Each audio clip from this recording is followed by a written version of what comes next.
tarde a todos. Vamos a mais um, dando continuidade do nosso 17º Congresso Catarinense de Cardiologia. Meu nome é Armando, sou cardiologista da cidade de Tubarão e tenho muita honra e agradeço à comissão científica desse congresso pela lembrança do meu nome para a presidência dessa brilhante conferência do professor Evandro Tinoco Mesquita. O professor Evandro Tinoco Mesquita, graduado pela Universidade Federal Fluminense, tem o seu programa de residência na mesma universidade, assim como o seu mestrado. É especialista em cardiologia pela Associação Médica Brasileira e o seu doutorado pela Universidade de São Paulo, em 1995. Atualmente é professor titular da cardiologia na Universidade Federal Fluminense, coordenador da Universidade do Coração da Sociedade Brasileira de Cardiologia, presidente do Departamento de Ciência Cardíaca da Sociedade Brasileira de Cardiologia e também atua como educador no Centro de Tratamento Edson Bueno. Publicou 74 artigos em periódicos especializados e 28 trabalhos em análise de eventos. Possui 24 capítulos de livros e 3 livros publicados. Então, é uma honra muito grande ser presidente da mesa de um profissional com esse gabarito, abrilhantando com certeza o nosso 17º Congresso Catarinense de Cardiologia. Professor Evandro Tinoco Mesquita, muita honra ter o senhor aqui no nosso congresso e eu vou dar-lhe a palavra para que o senhor comece a sua conferência. Desde já, vocês terão, com certeza, uma brilhante apresentação. Muito obrigado, professor Tinoco, à sua disposição. Bem, é uma honra e um privilégio poder estar aqui em nome da Universidade do Coração da Sociedade Brasileira de Cardiologia e como presidente do Departamento de IC. Meu nome é Evandro Tinoco Mesquita, eu sou professor titular de Cardiologia da UF, a Universidade Federal Fluminense, no Rio de Janeiro, na cidade de Niterói. Bem, eu gostaria de discorrer para vocês o estado da arte do tratamento da insuficiência cardíaca com fração de ejeção preservada e reduzida. E, obviamente, estado da arte significa a gente colocar em perspectiva o que tem de mais avançado em relação a esse tópico. Eu agradeço a minha aluna de iniciação científica, a doutora Eduarda Corrêa Maia, que me ajudou a preparar essa apresentação. Primeiro, saúdo vocês dizendo que nós temos uma nova revista da família dos Arquivos Brasileiros de Cardiologia para oferecer atualização absolutamente gratuita, que é o ABC Heart Failure Cardiomyopathy. Lançado em julho e a cada 3 meses um novo exemplar. É uma revista que nasce bilíngue e representa aquilo que em 20 anos o DEIC construiu, que é justamente difusão e geração de conhecimento científico. A primeira novidade que eu quero trazer para vocês é a definição universal e a classificação da IC. Essa foi uma tarefa conjunta de várias sociedades médicas ao redor do mundo. Essa nova classificação ela é embasada em sinais e sintomas e junto com uma alteração estrutural no ecocardiograma ou funcional, onde o coração, como bomba, tem uma alteração contrátil. E isso tem que ser corroborado, quer dizer, tem que estar junto com um BNP ou pró-BNP elevados e, obviamente, quando a gente não tem acesso ao BNP, um dado objetivo de congestão pulmonar e ou sistêmica. Então, esse é um ponto importante. A gente traz o BNP e o ecocardiograma para, obviamente, ajudarem a caracterização e, obviamente, podemos chegar até o cateterismo cardíaco que possa mostrar a congestão. Claramente, a gente vem utilizando os parâmetros ecodoppler cardiográfico para caracterizar o aumento das pressões de enchimento, que, de última análise, refletem a congestão. E, claro que um raio-x de tórax com congestão e, obviamente, o próprio ultrassom pulmonar podem corroborar o diagnóstico da IC. O ponto importante, do ponto de vista populacional, essa classificação criou uma nova definição dos estágios de IC. Um grupo estágio A, aqueles que a função cardíaca sistólica e diastólica é normal, não há nenhum remodelamento de átrio ou ventrículo, e o paciente tem uma história de hipertensão, diabetes, obesidade, agentes cardiotóxicos como álcool ou a exposição a drogas ou a quimioterapia. O estágio B é justamente aqui uma grande mudança. Assim como no câncer, existe um grupo de pessoas que têm pré-insuficiência cardíaca, em que não há sintoma, mas o ecocardiograma já aponta alteração na função sistólica, diastólica, áreas de fibrose, ou um remodelamento concêntrico, excêntrico, ou remodelamento atrial. Ou a presença de aumento de BNP e troponinas. Cada vez mais a troponina vai se tornando um elemento importante na identificação de danos cardíacos, principalmente aquela troponina de terceira, quarta e atualmente de quinta geração.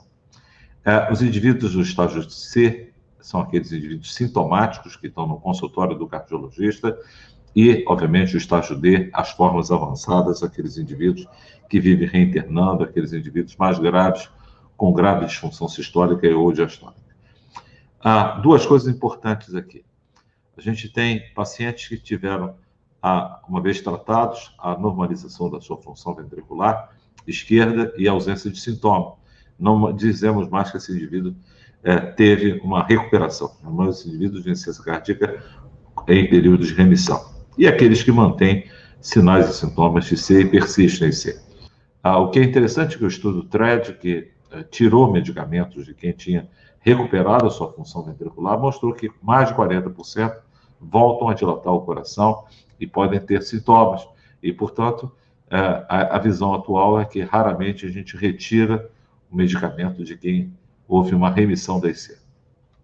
Existe também uma classificação fenotípica da fração de ejeção, indivíduos com a forma reduzida menos de 40%, aqui não mais o mid-range, mas aqui levemente reduzida, entre 41% e 49%, a fração de ejeção preservada acima de 50%, e aqueles que tiveram com o tratamento ou de forma espontânea, saíram de uma fração de ejeção menor do que 40%, ganharam mais de 40% da sua fração de ejeção, mais de 10 pontos, então esse indivíduo houve uma recuperação da sua fração de ejeção e, portanto, é um fenótipo do ponto de vista de sua fração de ejeção.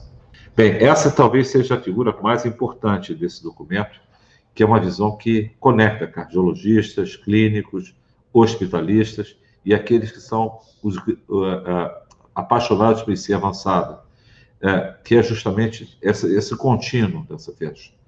Essa flecha, ela mostra que indivíduos na população são saudáveis, desenvolvem fatores de risco, esse caminho para o estágio B, onde alterações de biomarcadores, peptídeos natriuréticos, troponina, se segue depois a alterações estruturais, vistas por métodos de imagem, depois esse coração se hipertrofia, começa a dilatar, átrios e ou ventrículos, até o desenvolvimento da forma sintomática. E sabemos que o tratamento, né, e a prevenção da insuficiência cardíaca é justamente corrigir a hipertensão, a obesidade, o controle glicêmico, o controle metabólico e estimular a atividade física. O que nós fizemos agora em 2021 foi construir tópicos avançados da insuficiência cardíaca. O primeiro desafio importante diz respeito à insuficiência cardíaca com fração de ejeção preservada, aquela com mais de 50% de fração de ejeção do ventrículo esquerdo, em que o paciente tem dispneia ou fadiga. Muitas das vezes, esses pacientes eles têm pouca congestão quando eles não estão internados. Muitos são pacientes hipertensos, muitos são pacientes diabéticos. Existem hoje drogas que, como os inibidores de SGLT2, assim como diuréticos, que os pacientes usam no contexto da hipertensão, que retira a congestão clinicamente manifesta com edema. Então, muitos desses pacientes, eles são hipertensos, mais de 90% na nossa série, e, obviamente, eles procuram o atendimento por um cansaço, uma fadiga ou esforço. Faz-se o ecocardiograma, e qual a novidade que a gente introduz? A importância de utilizar scores. Existem scores da Mayo Clinic, o H2-HFpEF, e o score da Sociedade Europeia de Insuficiência Cardíaca, a HFA-PEF. E a partir de uma probabilidade pré-teste, né, a gente caminha, ou melhor, uma probabilidade de doença. A gente define se esses indivíduos têm baixa probabilidade, intermediária ou alta probabilidade. Alta probabilidade, está feito o diagnóstico de CETEP. Baixa probabilidade, em torno de 0 e 1 nessas duas tabelas, está afastado de CETEP. Quem está no meio do caminho, a nossa recomendação é que a gente faça eco de estresse diastólico, ou seja, os ecocardiografistas têm que se organizarem em relação a oferecer um eco de estresse diastólico, que pode ser feito em baixas cargas, 25, 50 watts, melhor dizendo, e em casos que a gente possa ter dúvida ou não ter acesso, a gente pode fazer um teste hemodinâmico invasivo com ou sem esforço. Aqui as variáveis que a gente usa na prática clínica, não é? E aqui a variável que nós utilizamos na prática clínica, aqui o score da Mayo Clinic, é o paciente que é obeso, o paciente que é obeso, ele leva 2 pontos, mais do que 30 quilos por metro quadrado, hipertenso 1 ponto, e hipertenso aqui é aquele com 2 ou mais hipotensores, fibrilação arterial 3 pontos, hipertensão pulmonar 1 ponto, idade avançada 1 ponto, e pressões de enchimento no eco com Doppler tecidual acima de 9, a relação é linha 1 ponto. Aqui eu mostro a vocês o que acontece com o eco de esforço. No eco de esforço, o paciente vai aumentando a carga e, obviamente, vai mudando o seu padrão do fluxo transmitral e a relação do E' também. Então, o Doppler tecidual vai sofrendo modificações e, com isso, a gente vai observando que o paciente vai desenvolvendo sinais de hipertensão intraventricular que se transmite e, obviamente, a gente consegue capturar e, às vezes, também de hipertensão pulmonar. Então, o eco de estresse sistólico é seguro e deve ser algo que a gente, nos casos de dúvida, na probabilidade intermediária, a gente deve estar disseminando isso no Brasil. Então, nem precisa, do ponto de vista da ICFEP, a gente ficar discutindo sobre o BNP, ecofibrilação arterial, ou se o BNP está elevado, o que é importante. Então, nessa diretriz, a gente recomenda isso. Podemos utilizar o diurético para controlar a pressão arterial, uma dose de aldactone para reduzir a hospitalização e a utilização de sacubitril valsartano. Mas, obviamente, a gente, num estado da arte, a gente traz algumas coisas também já fora da diretriz. Isso vai ser, obviamente, o motivo do Congresso Europeu de Cardiologia, o Emperor Preserve, que vai apresentar um dado que recentemente chegou na mídia, nesse mês de julho, que foi mostrar que pela primeira vez a gente tem um remédio que é utilizado inicialmente em pessoas com diabetes, agora é utilizado na insuficiência cardíaca com fração de ejeção preservada. Nós não conhecemos resultados do ponto de vista detalhado, temos que esperar o Congresso Europeu de Cardiologia, mas eu trago aqui para vocês, não recomendando que vocês possam fazer isso, até porque não há aprovação em bula para fazer no Brasil na insuficiência cardíaca com fração de ejeção preservada. Mas muitos pacientes com diabetes têm insuficiência cardíaca com fração de ejeção preservada e estão usando essas drogas. Então, é só para dizer a vocês que agora a gente tem mais uma motivação a caminho, que é justamente mostrar que essa classe de droga, utilizado 10 miligramas uma vez ao dia, comparado com placebo, com ICFEP, mostrou uma melhora do ponto de vista da morbimortalidade e internação. Um homem de 70 anos com queixa de dispneia ao esforço e inchaço nas pernas. E relata uma cirurgia de síndrome do carpo bilateral. O que a diretriz do DEIC recomenda, e eles tinham o ecocardiograma como uma fração de ejeção normal, e tinha chegado até nós uma coisa importante. Ele tinha um aumento da creatinemia, era 1,6, e haviam peptídeo natriurético e troponinas elevados. Estava um pouco confuso o caso. Essa diretriz chama a atenção porque quem tem ICFEP, quem foi feito o diagnóstico de ICFEP, nós temos que pensar no quê? Na possibilidade do paciente ter a presença de amiloidose cardíaca como uma causa de diagnóstico. Então, esse paciente tinha um eletrocardiograma que tinha alguns red flags para amiloidose cardíaca, tinha essa cirurgia do túnel do carpo, fez uma cintilografia com pirofosfato, foi positiva, e havia uma dissociação entre a hipertrofia no eco e um eletro que não tinha hipertrofia. E aqui era o eletrocardiograma, né, mostrando que o paciente tinha claramente uma mudança, que era uma baixa voltagem e um padrão de QS nas derivações precordiais. Então, sugerindo a possibilidade que esse paciente pudesse ter o quê? Uma amiloidose cardíaca. Então, a diretriz, agora, não mais a diretriz de IC, mas o posicionamento, né, que o DEIC vai estar lançando agora no mês de agosto, que é o posicionamento da SBC sobre a amiloidose cardíaca. Então, os pacientes que chegam com a suspeita de CFEP e que tenha, obviamente, alguns dados que apontam para isso, né, como esse paciente, o que a gente faz? Primeiro, a gente faz uma investigação sanguínea. A gente faz uma dosagem da relação kappa-lambda sérica, imunofixação sérica e urinária, e nesse paciente foi negativo. Se fosse positivo, ele seguiria uma rota hematológica, já que poderia ser uma forma AL, e obviamente ele precisa uma consulta do hematologista com uma certa urgência. Se, como esse paciente, a imunofixação foi negativa, e obviamente a dosagem de kappa-lambda sérica também foi negativa para a amiloidose AL, seguiu-se uma rota cardiológica. E aí a gente fez o quê? Fizemos uma cintilografia com pirofosfato tecnésio, ele tinha o grau 3 de Perudini, e, obviamente, esse paciente foi definido que ele tinha uma amiloidose cardíaca confirmada. Esse paciente, né, ele pode ter uma forma selvagem ou uma forma mutante.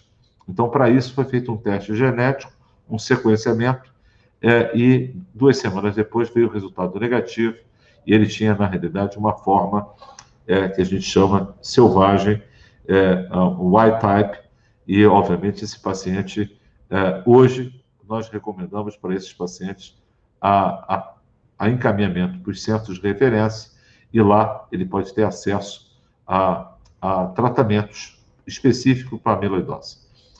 Então, os pacientes com ICFER, aqueles pacientes que têm disfunção sistólica, o que a diretriz do DEIC recomenda? Utilização de ECA, BRA, ou já iniciar com inibidor de neprilisina e do receptor de aldosterona, ou do receptor de angiotensina 2, beta-bloqueador e antagonistas de mineralocorticoide.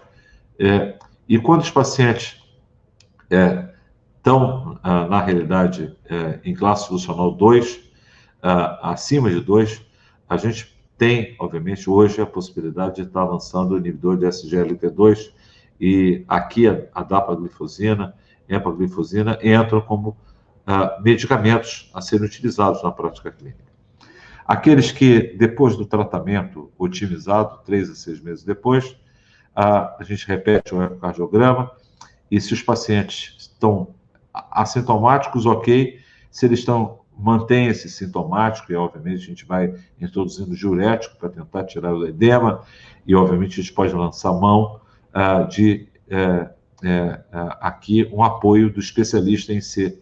Então, esses indivíduos que não responderam em 3 a 6 meses, ou tiveram uma progressão, né, da sua classe funcional, despeito do tratamento, a nossa visão do DEIC encaminha esse paciente com um colega ou um centro que tem experiência com IC avançada e transplante. Obviamente, aqui o especialista ele pode fazer toda a diferença e cogerenciar isso com o cardiologista clínico.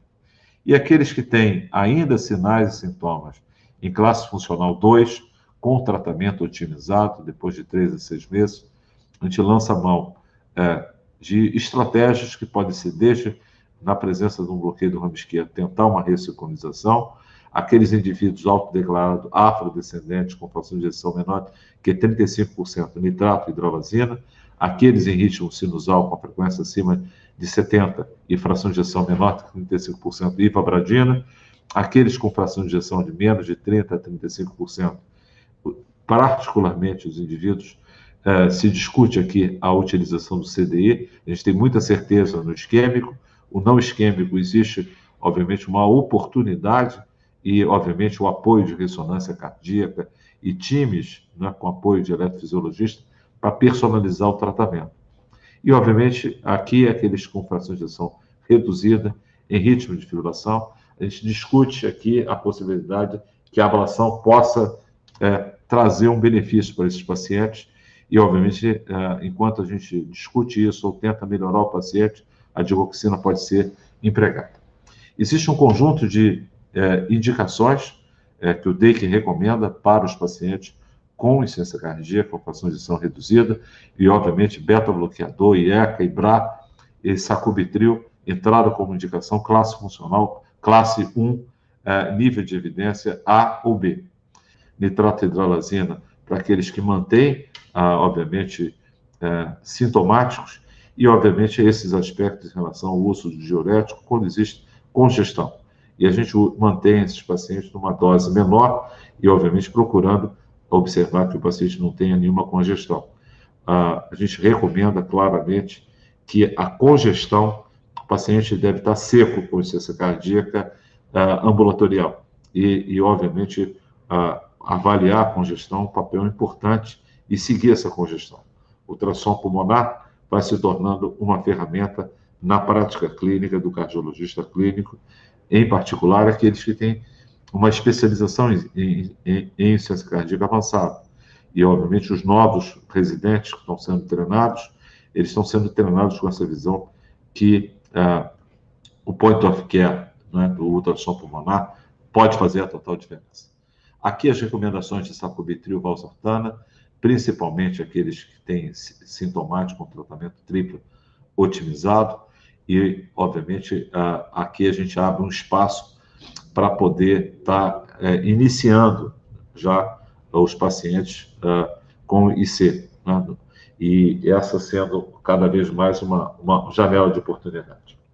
A recomendação sobre essa classe de droga, os inibidores SGLT2, na insuficiência cardíaca com fração de ejeção reduzida, é uma verdade. DAPA ou empaglifosina deve ser utilizado em pacientes diabéticos e não diabéticos após uma otimização máxima de beta-bloqueador, antagonista de aldosterona e inibidor da sacubitril valsartana.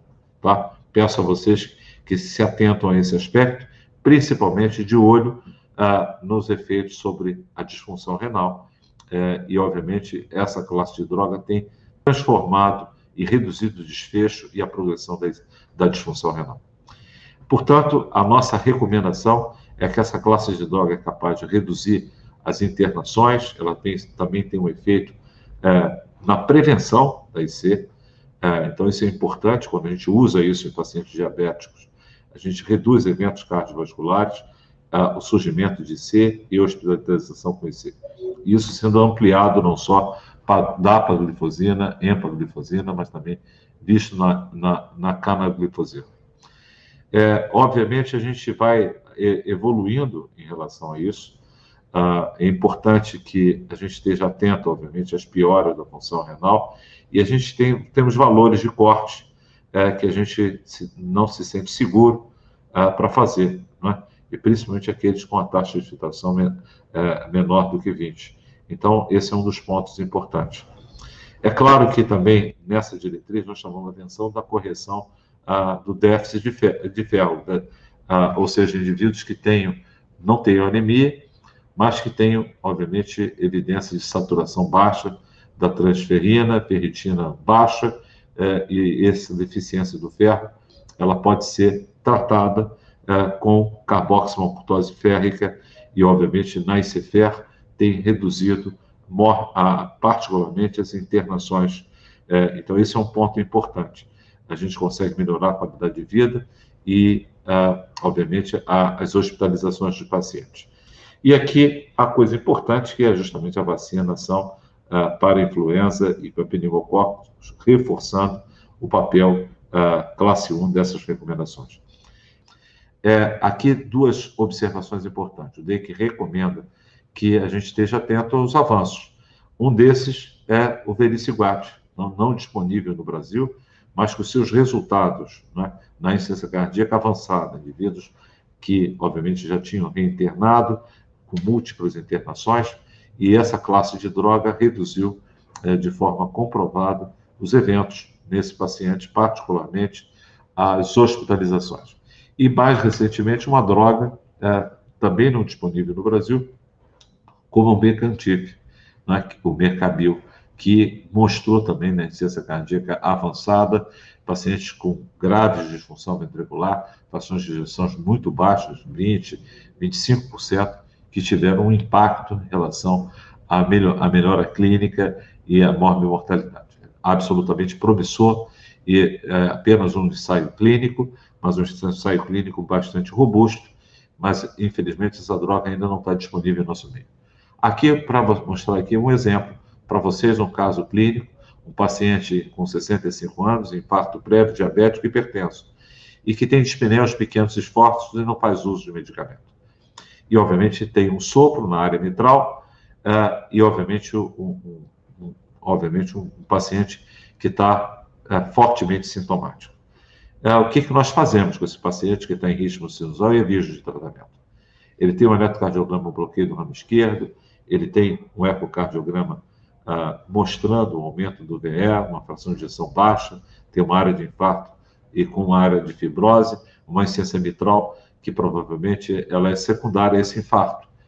E esse paciente tem uma saturação de transferrina baixa, uma ferritina baixa, ferro sérico baixo, creatinina em torno de 1,6, uma glicose de 128 e um BNP elevado. Então, a visão do Dake para esse tipo de paciente, mais do que a gente pensar em ressincronizar, de fazer um mitra clip, primeiro, otimizar o tratamento do paciente. Então, a otimização terapêutica, seguir o passo a passo, é a primeira etapa. Não é? E, obviamente, a gente tem uma oportunidade, sendo paciente diabético, de estar pensando nos 4 pilares, não é? E aqui uma janela de oportunidade que é a correção justamente desse quadro do ferro sérico baixo, mesmo na ausência de anemia. Então, esse é um ponto importante hoje, nosso olhar holístico em relação a isso. E, obviamente, o paciente que após uma janela de oportunidade, não é? 3 a 4 meses otimizado, repetindo o ecocardiograma, vendo para onde vai isso. Se isso se mantém e esse paciente continua sintomático, não teve melhora da sua fração de ejeção, obviamente aqui o que a gente faz? Aciona, como eu tenho lá na UF, a doutora Ana Paula, que trabalha em insuficiência cardíaca avançada e foi treinada pela doutora Nadine no programa de insuficiência cardíaca avançada. Então, o time, né, de insuficiência cardíaca avançada é chamado para poder, obviamente, entender o que está acontecendo com esses pacientes. Então, esses pacientes podem ter uma grave insuficiência mitral, otimizado, e aí o que eu faço? Aí, uma janela de oportunidade de discutir a oportunidade da utilização do MitraClip. E foi o que o Dake fez, chamar a atenção que a gente tem hoje um tratamento que a gente pode trazer uma melhora nesses pacientes. Então, obviamente, esse paciente tem que ver se ele não tem nada para revascularizar, se o paciente não tinha nada, a artéria descendente anterior estava ocluída, e mais nenhuma outra lesão. Eu não tinha nada a fazer, e, obviamente, foi analisado pelo Hakim, e, obviamente, esse paciente pode ser um paciente cujo tratamento pode ser um tratamento percutâneo, e muitos desses pacientes podem ter uma profunda mudança na sua qualidade de vida quando abordado do ponto de vista de um tratamento intervencionista. Embora não seja brasileiro, mas essa diretriz norte-americana, ela é muito importante, por quê? Porque ela é uma visão 2021 sobre as questões cruciais no manuseio desse tipo de paciente com insuficiência cardíaca e fração de ejeção reduzida. Então, quais etapas importantes? Primeira coisa é iniciar, adicionar ou trocar os medicamentos e chegar às doses-alvos. Segundo, não esquecer de recomendar para os especialistas em si como um parceiro. O quarto item é a coordenação de cuidado, trabalhar com time, não é? Ou seja, termos um time, e como nós temos na UF, nós temos uma clínica de IC que nos ajuda a poder estar cuidando desses pacientes. Está atento à aderência enxergar determinadas populações de pacientes que possam ter um tipo de abordagens especiais, em particular os afrodescendentes, ter uma atenção sobre o custo da medicação e o acesso, e, obviamente, a gente ter alguma preocupação sobre gerenciar as comorbidades e, obviamente, enxergar os alvos das diferentes fisiopatologias. E não esquecer do cuidado paliativo, que deve ser iniciado precocemente na insuficiência cardíaca, e as medidas de final de vida e os hóspedes para aqueles pacientes que não têm nenhuma outra alternativa, e o especialista de IC ajudou o cardiologista clínico em estar tomando uma decisão que deve ser compartilhada com o paciente e família. Obviamente, aquele mesmo caminho que o DEIC recomenda, não é? Obviamente, utilizar inibidores de aldosterona, SGLT2, diurético apenas naqueles indivíduos que se mantêm com quadro congestivo, nitrato de hidralazina e vabradina em situações específicas, trazendo o inibidor do receptor de angiotensina 2 e geniperilizina para o uso mais precoce, e junto com IECA e, obviamente, beta-bloqueadores e, obviamente, os inibidores SGLT2, fazendo parte desse frontline, junto com as drogas antagonistas de aldosterona e diurético quando tem congestão. Nitrato de hidralazina e vabradina em condições específicas, e aqui essa visão que eu considero fundamental. Existe uma fase que, quando o paciente chega, para mim, justamente a visão também do DEIC. A gente tem toda uma abordagem de afastar a doença isquêmica, solicitar o BNP, ter um painel muito claro para todo paciente conhecer, e nesses primeiros 2 a 4 meses a gente vai otimizar o tratamento. Então, 2 a 4 meses, a gente tem uma intensificação e vamos chegar às doses alvos. Depois, basicamente, o que a gente faz?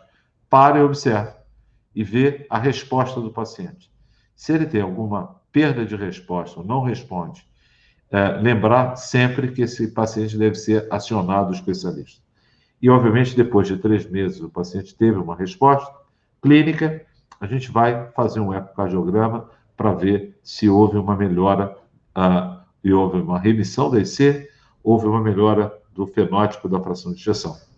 Quais são as mensagens finais que eu passo nessa aula? Primeiro, as novas diretrizes, o objetivo é atualizar os tópicos emergentes de IC. A ICPEP passa a ter uma forma sistematizada e, obviamente, a gente passa a ter medicamentos capazes de reduzir hospitalização e melhorar sintomas, como sacubitril valsartana. E, obviamente, a gente está atento para as doenças como a amiloidose, que podem ser etiologias da ICPEP. A amiloidose cardíaca pode ter um fenótipo de ICPEP ou ICPEP. Mais recentemente, a gente tem encontrado mais ICPEP como amiloidose.